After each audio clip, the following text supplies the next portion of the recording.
Students, we have already learnt about momentum in the previous video lecture. Continuing momentum and Newton's second law, we will be discussing about momentum conservation and change in momentum in different cases and also Newton's second law in this video lecture. This is one simple example where there is change in momentum of your body. That means if you are disturbing an object, definitely it causes change in the momentum. Now see, there are 5 balls here. These all comes under simple pendulum. They all are being suspended from same roof. You are just disturbing only red color ball. You are dragging that red color ball and you are leaving it. That means its initial momentum when it is starting at the highest point is 0, but when it is falling down it gain momentum, and when it is coming to this edge where it is meeting yellow color ball, red color ball is coming to rest and its momentum is transferred to yellow color ball. Yellow color ball gain momentum, that momentum is immediately transferred to green color ball, and that green color ball transfers its momentum to blue color ball, and then it transfers its momentum to dark blue color ball. As a result, dark blue will be moving away. So remember that when you are causing any disturbance in the body, there will be some change in momentum, and that momentum is transferable from one object to another object. If one body loses its momentum, other body gains the same momentum. This is called law of conservation of momentum. Law of conservation of momentum. So very important concept. This is law of conservation of momentum. What is law of conservation of momentum? Momentum cannot be created nor be destroyed, but it is just transferable. So the total momentum in the universe or in the system will be remained constant. Now see, this ball, initially it is in rest position. Its initial velocity is 0. You are just dragging it to the highest point and you are leaving it. As a result, it fall down. When it is falling down, it gains momentum, because when the body is coming from top to bottom, it gains velocity. As a result, final velocity here is not equal to 0 for the red color ball. Okay. Now after coming here, this ball hits yellow ball, and as a result, red color ball comes to rest. It transfers its momentum to yellow color ball. Yellow color ball gains the momentum and it transfers its momentum to next, and then it transfers it to the next, and then it transfers it to the next. Finally, this comes over here. So whatever the momentum it is having initially, same momentum would be like as it is gaining the momentum, that momentum is transferred to the other ball, and finally its momentum is equal to 0 because it is coming to rest position when it reaches the highest point. Therefore, total momentum in the system remains conserved. If one body loses the momentum, other body gains the momentum, right? Therefore, total change in the momentum delta P is equal to 0 for system. Total change in the momentum for the whole system is equal to 0, but individually there will be change in the momentum. So that is change in momentum of the first ball plus change in momentum of the second ball plus change in momentum of the third ball, so on, should be finally equal to 0. This is for whole system. That is for whole system. Okay, individually it will not be equal to 0. Some like if delta P is positive, delta P1 is positive, delta P2 will be negative, delta P3 can be positive, delta P4 can be negative, like that. One become positive and the other one have negative values. Overall, positive and negative gets cancelled. Finally, net momentum of the system, net change in the momentum of the system is equal to 0, because initially red color ball is having 0 momentum. Therefore, law of conservation of momentum holds good throughout the universe. Anywhere it is being conserved, the net momentum of the system will be always remained constant. That is what change in momentum and law of conservation of momentum. There are many examples which we deal with conservation of momentum. We will be learning those in next coming videos. We have already discussed about linear momentum, and a few examples also we have discussed about linear momentum. Linear mean momentum which is in the straight line. The momentum of a body, if the body is in straight line motion, then it is said to be linear momentum, whether it may be in plane or whether it may be in straight line, like whether it may be only in one dimension or two dimension. If it is straight line, then it is called linear momentum. Linear momentum formula P is equal to mv, and linear momentum is a vector quantity. It is having same direction as that of velocity, and also its unit is kg meter per second and gram centimeter per second in CGS system. Dimensional formulas we will be discussing in the other video lecture. So dimensional formula: kg is mass, meter is length, time is second is time. So ml t power minus 1. This part we will discuss later. That is the definition of linear momentum. Now let us see what is change in momentum of the body in different cases. So we will learn how to calculate change in momentum of the body in different cases. How does momentum transfer takes place and how does momentum change takes place? We will be learning those in today's video. Now let us see first example where you have a ball of mass m moving with velocity v along a straight line. You have a ball, this ball has mass m and velocity v, and it is hitting a wall. Okay, that ball is hitting a wall, and if it hits a wall and comes to rest, change in momentum of the body. You are supposed to find out change in momentum of the body. Okay, now you could see in the animation, you are leaving a ball at some particular height, and that ball is coming down and it hits the ground and then it returns back. Okay, it is returning back. But in this example 1, what we are considering is the mass of the ball is m, it hits the wall and it stick to the wall. Just like imagine you are throwing a bubble gum onto the wall.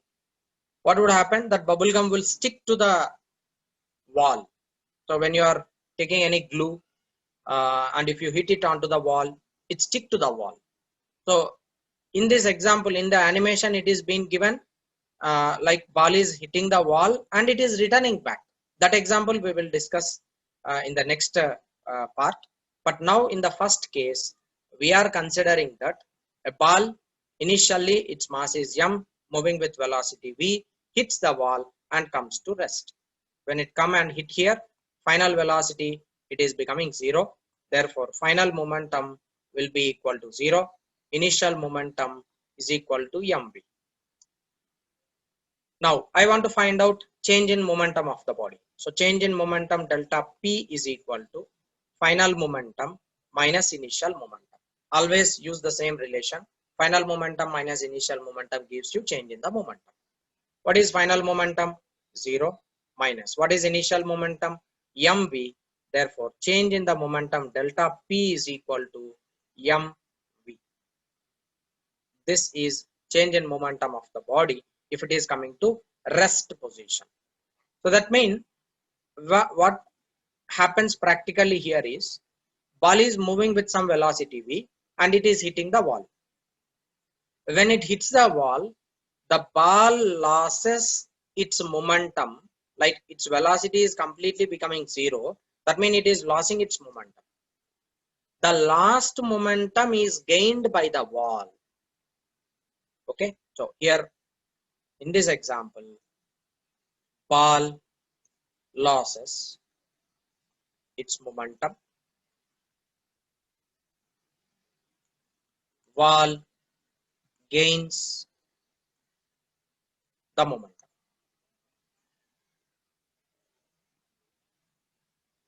Okay, so change in momentum of the ball, change in momentum of ball is minus mv, change in momentum of wall is equal to plus mv. Right, one loses the momentum, the other one gains the momentum. Overall change in the momentum delta P for the system is equal to 0. That is delta P for ball plus delta P for wall should be equal to 0 because one is losing and the other one is gaining. Therefore, overall change in the momentum for the whole system, commonly for ball and as well as wall, is equal to 0. Right? This is how you can find out change in the momentum of individual object when it is coming to rest and hitting the wall. Let us see example 2 where ball hits the wall and rebounds with the same velocity. Now let us consider this ball has mass m and initially it is moving with velocity v, and now it hits the wall and then it returns back. Mass does not change, it hits the wall and finally its velocity becomes v. This is wall and this is ball. You can calculate initial momentum here. When it is about to hit the wall, what is its momentum? That is initial momentum. After hitting the wall, when it rebounds, it gains final momentum, that is Pf. Right? Now let us calculate change in momentum for the wall. Delta P for ball. First we shall calculate delta P for the ball. That is final momentum of the ball minus initial momentum of the ball. Delta P for ball is equal to, what is final momentum? M into minus V minus M into, what is initial velocity for the ball? V. This is minus MV minus MV, which is minus 2 times MV. This is delta P for ball. And remember, change in momentum for the ball is negative. It is minus 2 MV. Now let us calculate change in momentum for the wall. Change in momentum for the wall will be plus 2 MV from law of conservation of momentum. Overall, delta P for the system should be equal to 0. Right? Ball loss momentum, wall gain momentum. Ball is losing the momentum and wall is gaining the momentum. Overall, total change in the momentum for the whole system will be equal to 0. That is what? When the ball is hitting the wall and if it rebounds with the same velocity, then in such cases, the final momentum is twice that of the initial momentum, but it is in negative. It is in negative because ball on hitting the wall loses the momentum, wall gains the momentum. Let us see in case 3 where ball is moving with some velocity v1. This ball hits the wall and after hitting the wall, it rebounds with some velocity v2. Velocity has been different. So one body is like initially before hitting the wall, its velocity is v1. After hitting the wall, its velocity has been changed, and that velocity value we are considering it as v2. It is opposite to v1. That's the reason why you are taking here negative. So final momentum is equal to mass into minus v2. This is minus mv2. Initial momentum is equal to m into v1, which is m v1. I want to now find out change in the momentum delta p for a ball, that is final momentum of the ball minus initial momentum of the ball. What is final momentum here? Minus m v2 minus m v1. This is, if you take m common here, minus you can take it common, that gives you v2 plus v1. This is change in momentum for the ball. This is change in momentum for the ball. Similarly, you can write change in momentum for the wall will be plus m into v2 plus v1.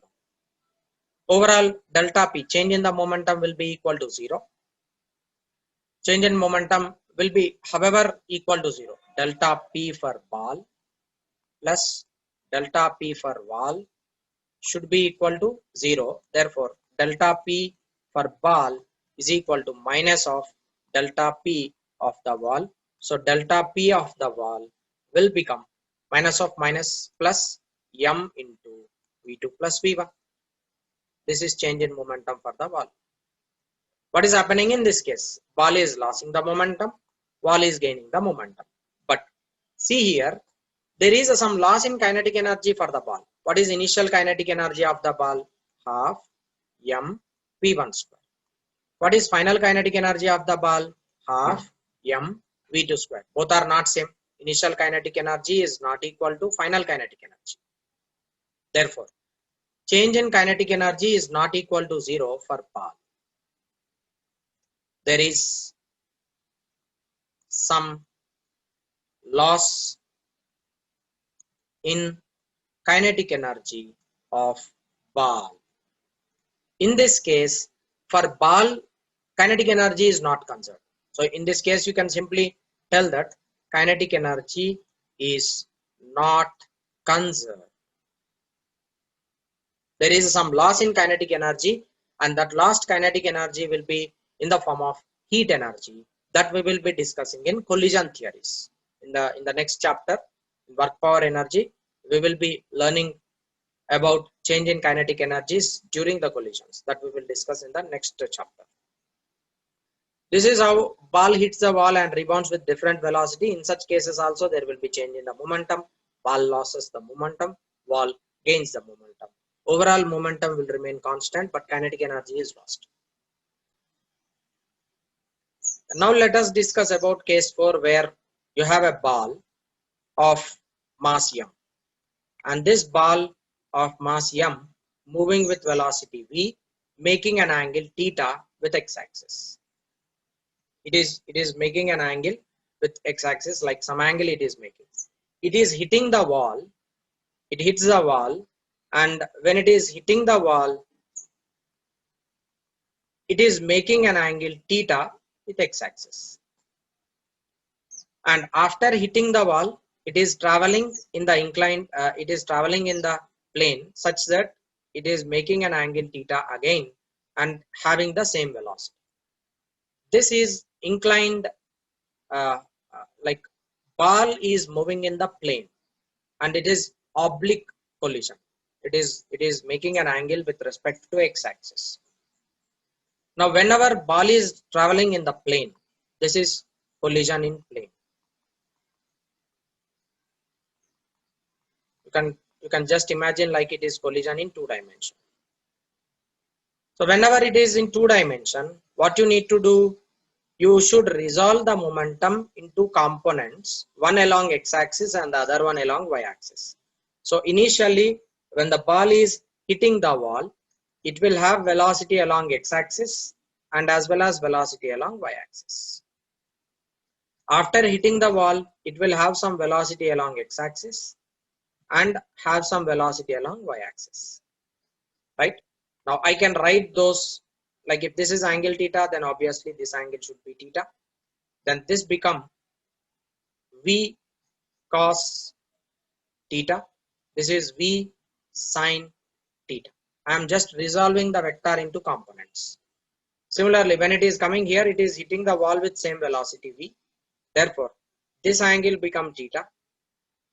I can write this as v cos theta, and this is v sin theta. Of course, as it is coming in downward direction, you are taking this as negative, this also negative, and it is v cos theta positive.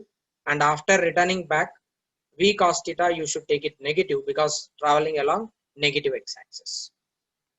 So whenever the body is colliding in 2 dimension, you need to find out change in momentum along x-axis and as well as y-axis. So delta p along x-axis plus delta p along y-axis is equal to delta p. Total change in the momentum is a sum of change in momentum, sum of change in momentum along x-axis and as well as y-axis. So I want to find out this. Let me take this as equation number 1. First, you can write down initial velocity along x-axis.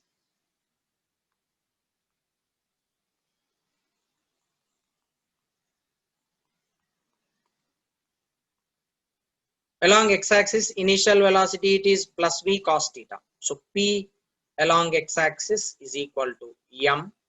What is velocity along x-axis for the ball initially? That is v into cos theta. This is initial velocity. Okay. Next, after hitting, after rebounding, what is final momentum along x-axis? Minus mv cos theta. Okay. What is change in momentum? Delta p along x-axis is equal to final momentum minus initial momentum along x-axis. This is equal to minus mv cos theta minus mv cos theta, which is equal to minus 2mv into cos theta. This is delta p along x-axis. Along x-axis, we have calculated change in the momentum. Next, what you need to do? You need to calculate change in momentum along y-axis. Now, delta p, change in momentum along y-axis.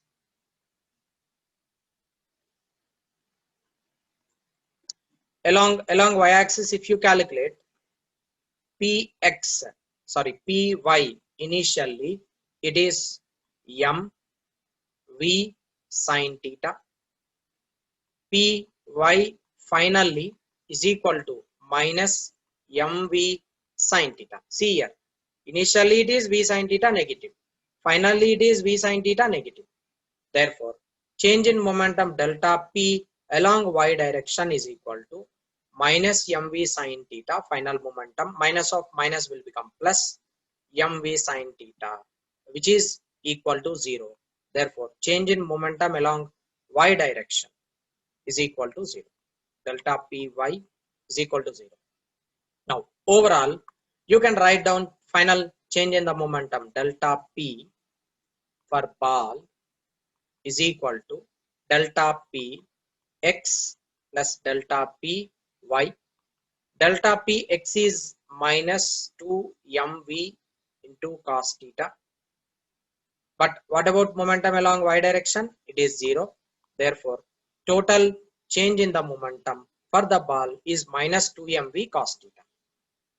So there is change in momentum only along x-axis.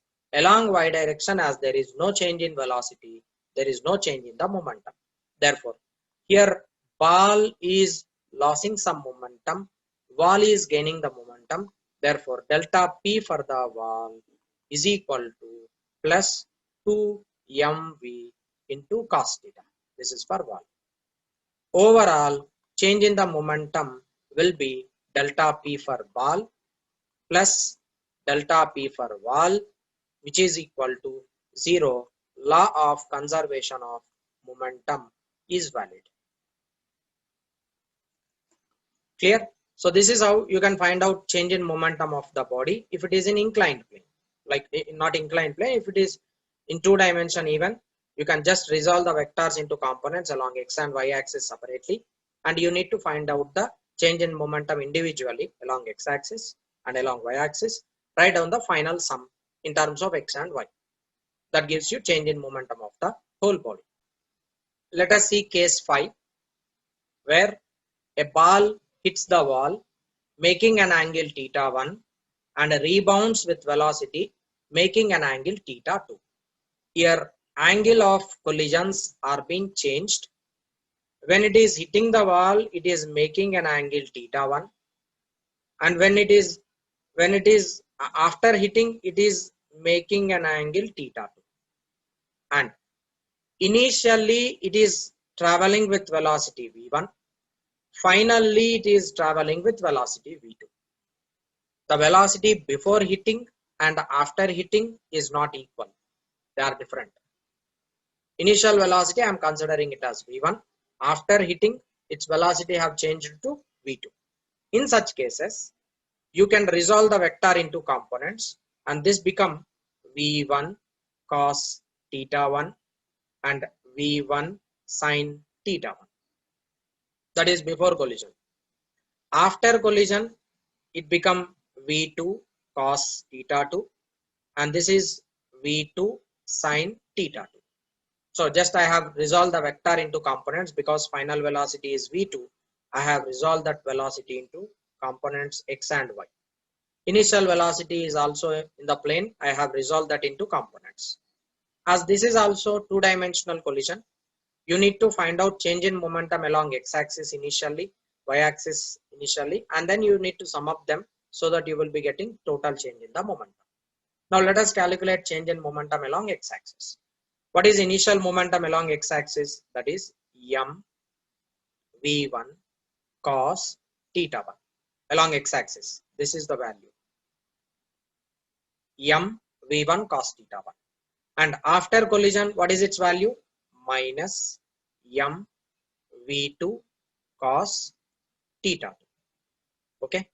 Now you can find out change in momentum. Final momentum minus initial momentum gives you, I can take it as minus m v2 cos theta 2 minus m v1 cos theta 1.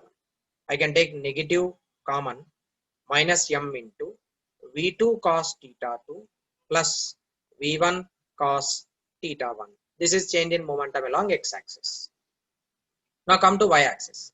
Change in momentum. Initially along y-axis, what is its momentum? Minus m v1 sin theta 1, and final momentum is minus m v2 sin theta 2. Initial and final values are different, even though its direction is same, but their values are different. v1 and v2, they are different. So delta py will be minus m v2 sin theta 2, minus of minus will become plus m v1 sin theta 1. This is equal to delta py. You can take minus m common here. This gives you v2 sin theta 2 minus v1 sin theta 1. And in this case, change in momentum along y-axis is not equal to 0. In the previous case, if it is moving with same velocity and same angle, then change in momentum along y direction is 0. But now it is not equal to 0. Delta px is not equal to 0. Delta py is also not equal to 0. Therefore, change in momentum of the ball, it is a sum of momentum change along x-axis and as well as y-axis. Overall, I can take minus m common in both the x and y-axis. This gives you minus m if I take it common. v2 cos theta 2 plus v1 cos theta 1. This is in x-axis. Next, along y-axis, it is plus v2 sin theta 2 minus v1 sin theta 1. This is the final change in momentum. So change in momentum for the ball is minus m into this total. For ball, obviously it becomes plus m into this total. Overall change in momentum for the ball and ball should be equal to 0, which holds law of conservation of momentum.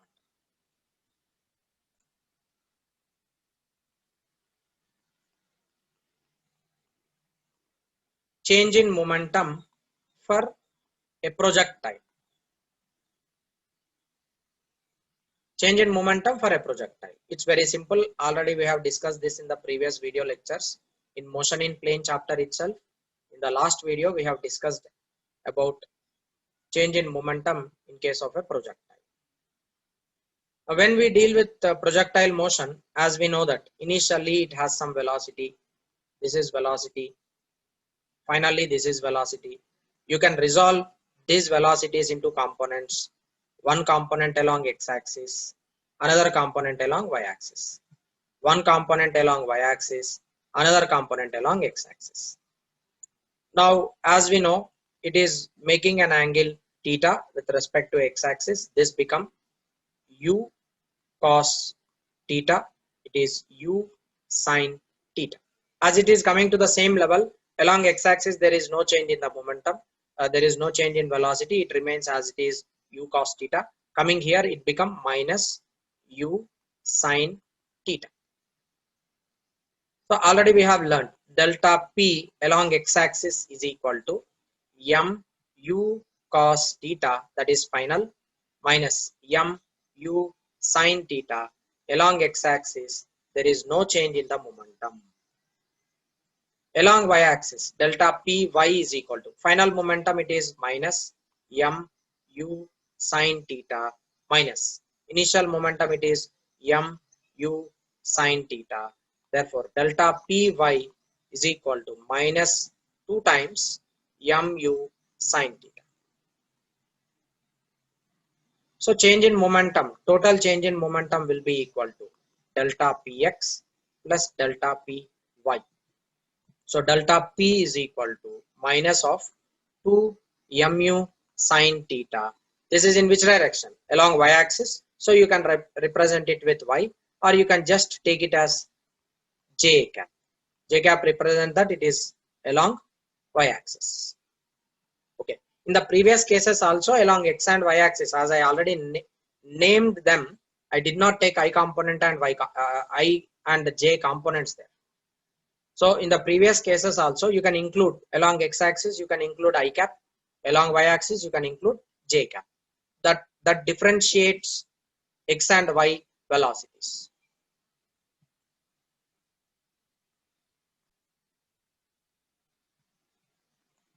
See here, children, I have took this wrong. This is mu cos theta. Mu cos theta minus mu cos theta, because the value it is initially and finally same. Minus mu cos theta minus mu cos theta, that is equal to 0. I'm sorry. Often when I make such silly mistakes, kindly excuse me.